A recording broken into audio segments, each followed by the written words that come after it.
When you were growing up, who was your first hero?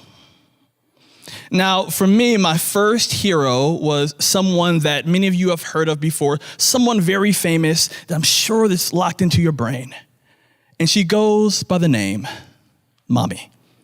Yes, my mother was my first hero, and more specifically, my first diversity and inclusion hero. And she's actually here today. Mom, if you mind giving a round of applause. Thank you so much. Now, growing up in Grand Rapids, Michigan, my mom at that time was a single mom with two rambunctious little boys, right? And early on, we didn't have a lot of money. And so we would go to the Salvation Army before it became cool. And we went and she would buy like little sweater vests and bow ties because I swear she was trying to create a boys and men group. But the interesting thing is that even though we didn't have a lot earlier on, had some economic challenges, my mom still made sure that we went out to experience diversity.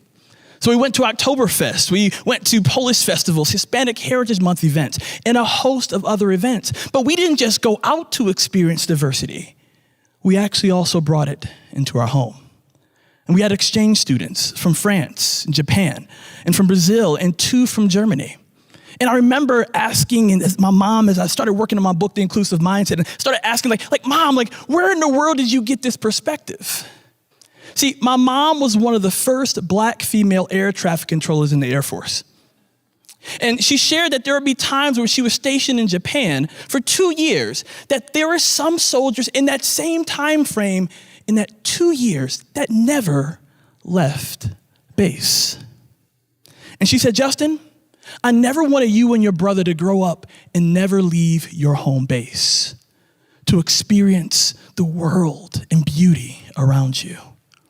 And I started thinking about all the things that my mom taught me and all the things that I learned. And she actually inspired me in 20 years of work of diversity and equity and inclusion work and 10 years of speaking and consulting with organizations. And I started trying to really hone in on this growth-focused, heart-based approach to diversity and inclusion. And I realized my mindset came from my mom. Who was your first hero? And as I think about all the things that my mom taught me and that I learned along this journey, I realized that I've made a lot of mistakes. I've made a lot of assumptions about people. Right? I've made a mess of this thing called diversity and inclusion. And I want to let you know that you are not alone. And even though I've made a mess and mistakes, I'm still learning, I'm still growing, and I'm still making progress. And today, I want to help you to make meaningful progress, to not make so many assumptions about people, but to embrace and experience the beauty of the world around you. But what are assumptions anyway? Well, assumptions can be defined as unexamined beliefs. And I realize as people are leaving their home bases that a fundamental problem is occurring, and it can be summed up by Anais Nin, the French-Cuban-American novelist, who states, "We don't see things as they are. We see things as we are." We don't get to know people when we make assumptions. We get to know our version of them. And that's what I call taking the exit. And when we take the exit on people, we take the exit on powerful possibilities. So what does it mean to take the exit? Now, taking the exit happens at times when we have incomplete information about people, right? Like something happens that impacts us negatively, and we know for certain, 100,000%, that that person absolutely meant the worst. We also take the exit when we stop asking questions and stop challenging what we know. It's almost like that colleague at work, the annoying one that you've been staying away from, and they always challenge every single idea you have, and you've been convinced that they actually have a personal vendetta against you. That's what it means to take the exit. But let's look at it another way. Have you ever had the privilege of driving? And Monday through Friday, you take this exit. Monday through Friday, you take the exit. And then one day you're supposed to go straight, but what do? Take the exit. Why? Because our brains are wired that way. Our brains want to conserve energy for things it doesn't know. And so our brains move into this place called default mode or mental autopilot, where it takes the exit. And that's the same thing that happens with people right before we get to know someone, right before we understand who they are. We end up taking the exit on second and third hand information. But how do we challenge this notion of taking the exit in our brains? Well, I love the brain research. And there's an amazing person by the name of Daniel Kahneman who wrote a book and has research called Thinking Fast and Slow. And I realized something powerful in this, that in order for us to actually build bridges and open doors, that the intentionality of how we think matters. And Daniel Kahneman speaks to this in System 1 and System 2 thinking. In System 1 thinking, it's something that requires a little effort. It's not really conscious. I can just do it almost in my sleep. It's almost like if I asked you to answer this. Now, what's the answer? There we go. It was pretty easy once you thought about it, right? They're like, is that a trick question? But System 2 thinking is thinking that requires a more conscious effort. It's more deliberate. It takes a little bit more time. And that's like answering this. You don't have to answer that. And y'all, oftentimes in our System 1 thinking, our default mode, that's when we're taking the exit. Because taking the exit is easy. It requires little effort. We move on second and third hand information, perceptions, media. See, because our brains are actually wired in that conserving energy, what it does is that what we think about and what we know is based upon our world and what we know of it. But let's put our brains into action. And if we're honest today, all of us take the exit at some times, don't we?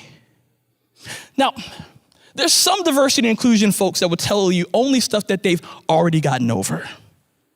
Let me share with you something that I currently still struggle with.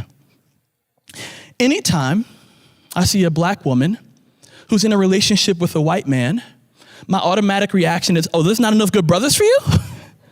Now, I know that to be false, and I know people can love who they want to love, and I know that to be so true that I have several black women friends who are in relationships with white men. My business manager, Dari, is a black woman who's married to Derek, a white man. But just because I know that to be true doesn't erase the years of conditioning that I received from some members of my community, some in my extended family, and certain people in my neighborhood. And y'all, that's where we've gotten diversity and inclusion a little bit wrong. Just because we had the thought, just because we took the exit, we feel such shame and guilt. But that's not the bigger issue. The bigger issue is, what do we do with it once we know we did? How do we in the future challenge our taking the exit and begin to drive forward? Now, I began to do this thing called mental framing, or what psychologists would call reframing. And I start becoming the romance novelist of all times. So I see a black woman, white man, and my automatic reaction, conditioned response comes in, oh, there's not enough good brothers for you? And then I go into that mode and I'm like, but they were probably walking alongside the river. And they looked into each other's eyes and they said, when I see your smile, just one look at you. And rose petals were probably falling from the sky. All right, and I create these fictitious stories and I start chuckling to myself, right? Like, all right, challenging my brain. But I realized something pivotal, that it wasn't enough to create fictional stories, and that I actually needed to hear the stories of real people. And so I realized in that moment, I had never even asked Dari how she and Derek met. And as I heard their story, it was so powerful and it hit my heart. But we often don't hear other people's stories, do we? And there's several reasons for that. One of the reasons we don't hear people's stories is because, well, we might disagree with them or their difference, right? And that is another place where I feel like we've diverted in diversity and inclusion, where we've made it a kumbaya experience where we sing, kumbaya, diversity, where it's a hand-holding exercise, but that's not real diversity. Real diversity is not that we'll always agree, but it's that we'll always respect each other. Real diversity is that I can honor your humanity, and I believe this to be so true, is that I can vehemently disagree with your ideology and yet still passionately pursue your humanity if I first seek to be more interested than interesting. That's a part of our journey. Is how can we hear people's stories? How can we respectfully disagree with people? How do we consistently develop and learn about people? But often we don't hear people's stories. And you know why we don't hear people's stories? It's because we're afraid that things are going to be unpleasant. That we're not always going to jive with them. And really, honest with you, sometimes it's because we're me-centered.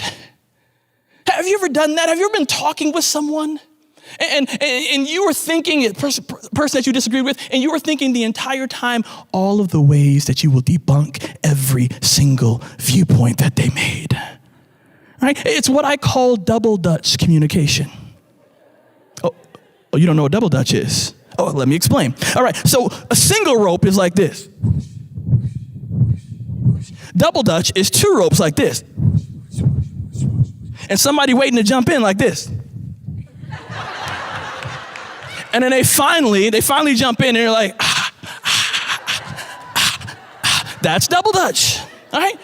But that's often how we communicate. We're waiting to jump in, like, take a breath, take a breath, take a breath, take a breath, and this is why I disagree with you. And we often communicate with this double Dutch style of communication where we're not hearing the perspectives and stories of others. But I hear you. You're saying, well, Justin, but not everyone is worth that effort. But in order to not make so many assumptions and to not jump in, we have to seek to be more interested than interesting. I've heard so many people tell me in my audience, they're like, Justin, I didn't take the exit on some people, and they actually proved to be exactly what I initially assumed. I get it, right? I've crashed and burned with many people as well. But the thing I've learned along this journey, it's not if we crash and burn. It's how do we learn and grow when we do. You see, taking the exit on people or not taking the exit, it's not primarily about them. It's about us developing a consistent habit of how we choose to show up in the world. That's what taking the exit is. It's not about every individual interaction that you have. It's about showing up in a unique way that impacts this journey. But will you go to that next soccer practice and see that annoying parent that's always yelling at the referees? And would you not take the exit on them? Will you go to your office, your Zoom call, your place of work, and that annoying coworker that has that stance and belief that you've chosen to stay away from? Will you engage your neighbor that has that sign in their yard that you don't like? That's not taking the exit on people. And that, my friends, is how we show up. And I get it. You're saying, Justin, that sounds all good, but how do we actually live this out? So I want to give you two practical ways to live this journey out. All right? First is called the Circles of Grace Challenge, and the second is math. Yes, math. The first, the Circles of Grace Challenge. All right? In the Circles of Grace Challenge, one of the interesting things is that many years ago, I created this Circles of Grace Challenge for myself to learn and grow. So every 6 months, I go to events, experiences, and I engage with people in either which I disagree or I don't know a lot about. And I go asking two questions. First, what can I learn about these events, experiences, and our people? And second, what can I learn about myself? And in my own journey, I realized that just because we take a Circles of Grace challenge doesn't mean that we'll always agree with what we learn. I've left many experiences not agreeing, but I always learn something new about them and myself. Now, some of you may say, Justin, not taking an exit on every person would be overwhelming. And I agree. We can't not take the exit on every person. And that's why I created this mathematical formula to help you. And this mathematical formula simply is this. And this is the only math you'll have to do again in this presentation. And it's a formula called 1 MC/W, which stands for one meaningful connection per week. What if you built into your calendar, even if just 15 to 20 minutes, time where you would have a meaningful connection with someone in your neighborhood, in your business, in your educational institution, and you learned about them. You had meaningful conversation. You learned about them. You asked them about them. You sought to be more interested and not interesting. Now, some of you I heard, you're like, one meaningful connection per week, that's a lot. Well, let's flip the W upside down. One meaningful connection per month. Because this focus is all about progress and not perfection. So will you choose to not take the exit on others? Will you choose to symbolically ride along and learn about others, hear their stories, ask them about them? Then, and only then, I believe this place, this world, will be a place that my mother envisioned. A place where we don't have to take so many assumptions about people, where we can leave our home bases and engage the beauty of the world around us. A place I'd be happy to leave to my amazing children, Lydia and Peter. Daddy loves you, wherever you are. A place where the next generation isn't defined by their divisiveness, but rather by the deliberate depth of their relationships. So I hope that as you enter the highway of humanity, that you wouldn't take the exit on people. And instead, you drive forward towards some really amazing humans. And who knows? You might look up and notice some people looking at you as a really dope hero.